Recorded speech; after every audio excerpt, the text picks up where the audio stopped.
Huu ni mtaa wa Ng'ombe Buguruni Reli jijini Dar es Salaam. Na lengo la kuja kwenye mtaa huu ni moja tu, kwa ajili ya kumfuata Frank Joseph mwenye umri wa miaka 21, ambapo video zisambaa kwenye mitandao ya kijamii kuhusiana na ile shoti ambayo ilitokea maeneo ya Kariakoo, na yeye ni mmoja kati ya mtu ambaye aliyepigwa na shoti ambapo alienda kumuokoa mtu ambaye alikuwa kwenye lile jengo na then kupigwa na shoti, na yeye kipindi anaenda kumuokoa naye pia shoti hiyo ikamkuta. Sisi kama Kawabe Media tumefika hapa Buguruni Relini. Lengo lilikuwa ni moja tu, kwa ajili ya kujua kiundani zaidi kile ambacho kilichotokea kwenye ile ajali ambayo iliyotokea pale mitaa ya Kariakoo. Na kama ambavyo utavyokwenda kumsikia bwana Frank Joseph akizungumza kinaga ubaga jinsi ambavyo ajali ilivyotokea. Lakini mbali na hivyo, jambo ambalo amezungumza pia ni kuhusiana na familia yake kuwa mbali. Nazungumzia kuwa katika mkoa wa Kigoma, na yeye akiwa ni kama mtu tegemezi ambaye anayetegemewa na familia yake, huku akija jiji la Dar es Salaam kwa ajili ya kutafuta ulaji. So tumefika hapa kwa ajili ya kujua kiundani zaidi jinsi ambavyo ajali ilivyotokea na mpaka maendeleo yake sasa hivi yapoje. Lakini kubwa zaidi ambayo analiomba kwa Tanzania ni anaomba msaada, kwa sababu anasema hana uwezo huo wa kiuchumi zaidi, kwa hiyo anaomba msaada kwa Watanzania. Lakini pia tulizungumza na rafiki yake wa karibu kabisa, amezungumza jinsi ambavyo ajali ilivyotokea, lakini anavyoendelea mgonjwa na ambavyo anavomtreat, lakini pia namna ambavyo anavokula na vitu kama hivyo. So ungana nami kuanzia hapa nilipo mpaka pale tamati kwa ajili ya kujua kiundani zaidi. Mimi naitwa Abu Bakri mwana Juma Abu Bakri, lakini nyuma ya kamera yuko Jafet Badman himself. Tuko tayari kabisa kwa ajili ya kukuletea hili tukio mwanzo mpaka mwisho, anakwenda kufafanua. Safi. Pole sana. Kwa jina kwanza tungependa kufahamu unaitwa nani? Asante. Kwa majina anaitwa Frank Joseph Kibuti. Mkazi wa Kariakoo. Unajishughulisha na nini hasa? Mimi najishughulisha na biashara ndogo ndogo pale karibu pale tulipotokea mjasiriamali mdogo mdogo. Jambo ambalo limetufanya tuje mpaka hapa Buguruni Reli ni kitu kimoja. Tuliona video zimesambaa kwenye mitandao mbalimbali ya kijamii zikionyesha ile shoti ambayo ilitokea pale jengo la Msimbazi pale Kariakoo. Nataka utuelezee kwanza ile shoti ilikuwaje, yani tuelezee tukio zima jinsi ambavyo lilivyokuwa. Niseme kiufupi tukio nzima siwezi nikaelezea, kutokana na kwamba mwanzo sisi tunatoka chini tunaenda kutoa msaada, tulimuona mtu ananing'inia. Na hivyo kuona ananing'inia anaonekana kabisa huyu kakosa msaada, alafu sehemu alipo ni sehemu mbaya, anaelekea kushuka dondoke chini, na kidondoka chini huenda siwe mzima tena. Hicho kitendo kilichotusababisha sisi kutoka chini na kuingia ndani moja kwa moja kupanda juu kwenda kutoa msaada. Kichokuja kutokea kabla sijafikia, sikujua kwamba ni shoti ya umeme iliyosababisha yote mpaka iwe vile. Kwa mimi nilinyoka moja kwa moja, na kitendo cha kwenda tu kumshika mkono nilipigwa shoti moja kwa moja ikanirusha kwa moto. Na sio mara moja tu, kama mara mbili hivi. Mara ya pili tena ninyanyuka tena ikanirudia. Hapo nilizima nikapoteza fahamu. Sikuweza kutambua chochote tena, nilikuja kujikuta niko hospitali. Sasa kipindi ambapo mnaenda kumuokoa yule mtu ambaye alikuwa pale amepigwa shoti pale kwenye ile gorofa ambayo ilikuwa inajengwa, labda mlikuwa wangapi? Kiufupi tulikuwa wengi, ila mmoja wapo wa wengi nilikuwa ni mimi, niko mbele. Mimi ndo nile tangulia kwa mbele. Kwa alivyoona kwanza mpigwa shoti moto umewaka vile, waliokuepo nyuma wote walirudi nyuma akakimbia, maana kwamba nao asije wakutana na majanga. Ndio umesema kwamba ulimgusa kwa mara ya kwanza akakupiga shoti, and then kwa mara ya pili pia. Ile mara ya kwanza ulivyogusa ukushtuka kama ilikuwa ni shoti? Kiufupi huwezi kusema ile mara ya kwanza ungemgusa ukashtuka kwamba ni shoti, maana ile namgusa tu kichwa kinanyenyuka ikakutana na waya. Unaona, ndio ile mara ya kwanza ukawaka ule moto ule. Unaona, Kwa maana pili tena nilijipambanua, ile nilivyodondoka kupoteza fahamu, nilivyonyanyuka tena nikarudi pale nikapigwa shoti tena nikarudi chini, ndio nikawa nimezima. Nikawa nimepoteza fahamu. Na baada ya kupoteza fahamu, kipindi unazinduka ulikuwa umezindukia wapi? Nakumbuka vizuri kidogo, nipoanza kupatia fahamu kituo cha polisi Msimbazi. Ndio nilipoanza kidogo kujielewa, ndipo nijikuta nipo kwenye mikono ya maaskari na shangaa, bado sijitambui tu, wananiuliza majina, niuliza nini, kama nataka kuniandikia PMC sijui ili nikafanye matibabu. Alichonifanyia alivyomaliza hapo, nilikuwa sina mtu yeyote ambaye nipo karibu naye, jamaa wala ndugu. Hapo nilikuwa peke yangu. Walivyomaliza kuniandikia hapo, ndipo walipo mkodi bajaji akanipeleka hospitali. Nafika hospitali pale tu nipo nahangaika peke yangu na ile karatasi, ndo akafika marafiki zangu ambao nipo pale mazingira ya kazini. Ndo akawa ananisaidia 1 2 3 mzunguko wa pale hospitali, madawa nini, kitu kama hicho. Baada ya kwenda hospitali hapo, labda the way alikwambia kwamba gharama za matibabu ni shingapi?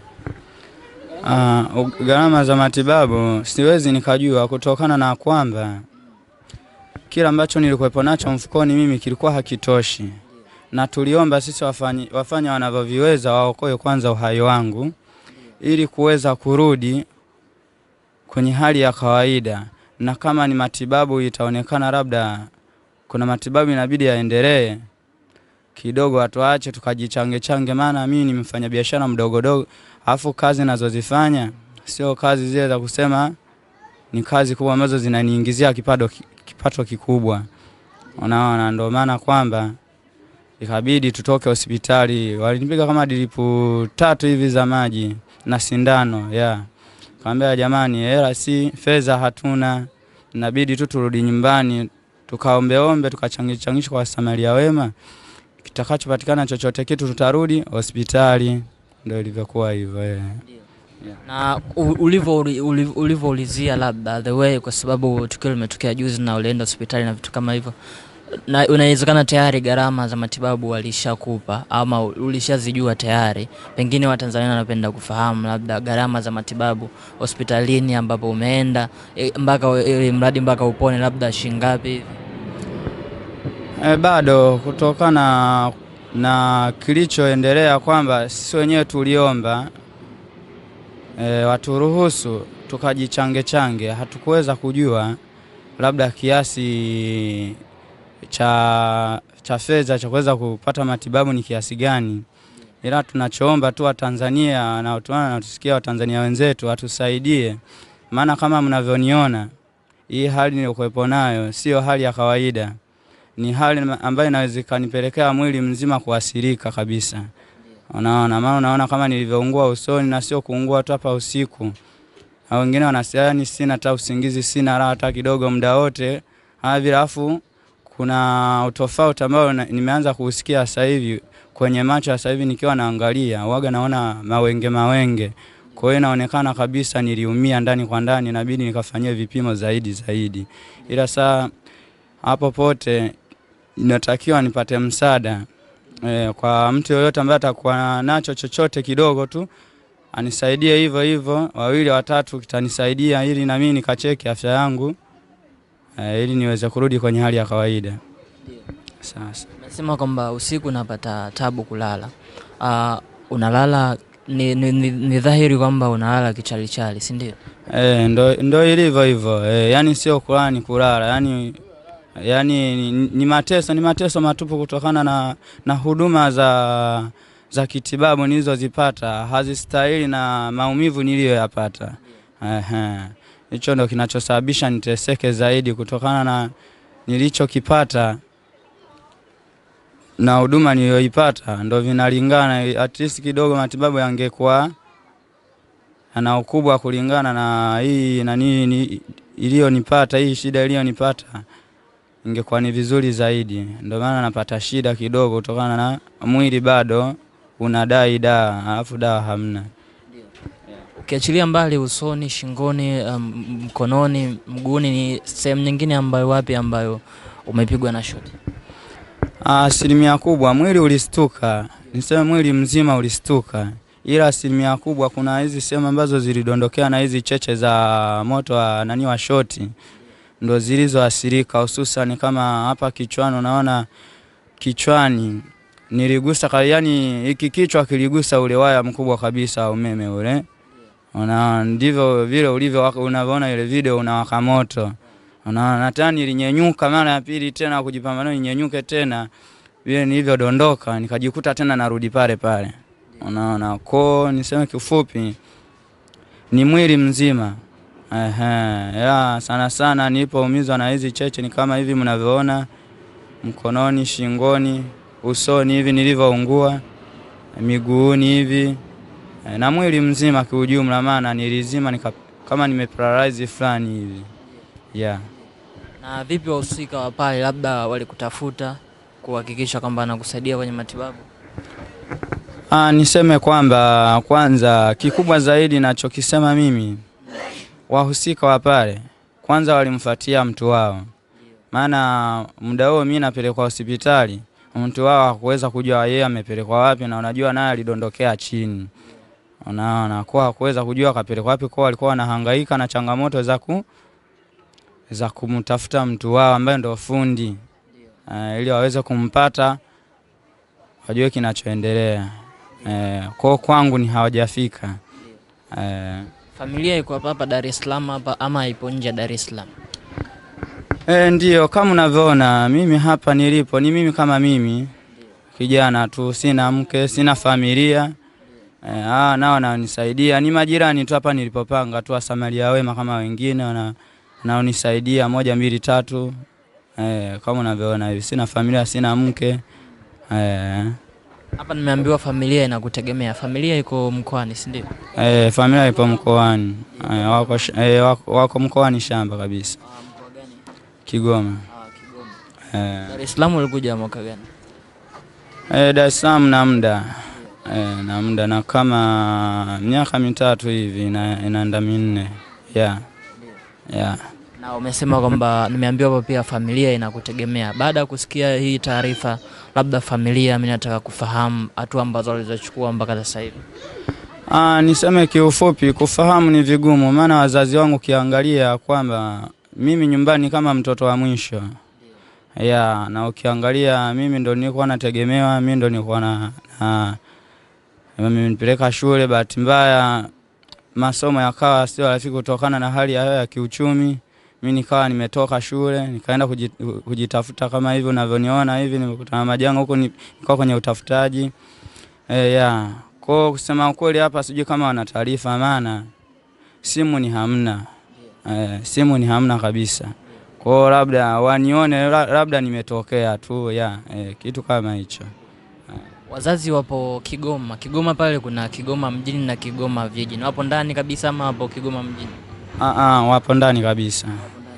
Wapo ndani kabisa. Hamna ndugu mwingine ambaye anaweza akafikishia taarifa wazazi kwamba kijana wetu kapata na matatizo haya na haya? Niliweza kutoa taarifa kwa watu wanaonizunguka, marafiki zangu wale ambao kidogo niliweza kusoma nao, lakini sina uhakika mpaka sasa kwamba kuna taarifa.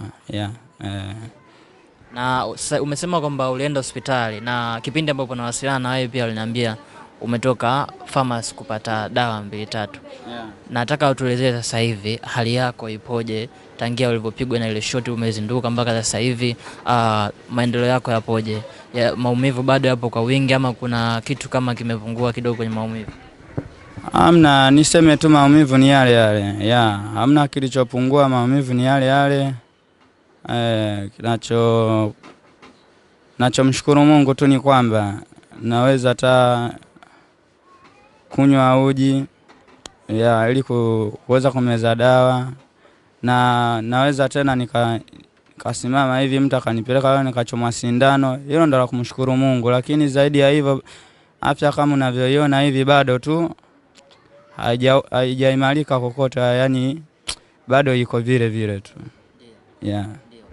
Nataka uongee na Watanzania kwenye hili hapa, na huu ni uwanja wako sasa. Ongea na Watanzania kwenye hili tatizo ambalo limetokea kwa upande wako. Cha kwanza nawashukuru ndugu waandishi wa habari, maana mmetoka mbali mpaka mnafika eneo hili kuja na mimi kuniona, maana ni zaidi ya undugu. Mmefika hapa, mmenijulia hali, na isitoshe mnanifanyia wepesi kwa ajili ya kuongea na Watanzania wenzangu. Cha kwanza niwashukuru, asanteni kweli. Watanzania wenzangu nachowaambia, kwamba wenye moyo wa huruma wanisaidie chochote ambacho wanacho, ili na mimi niweze kufanya matibabu nirudi kwenye hali yangu.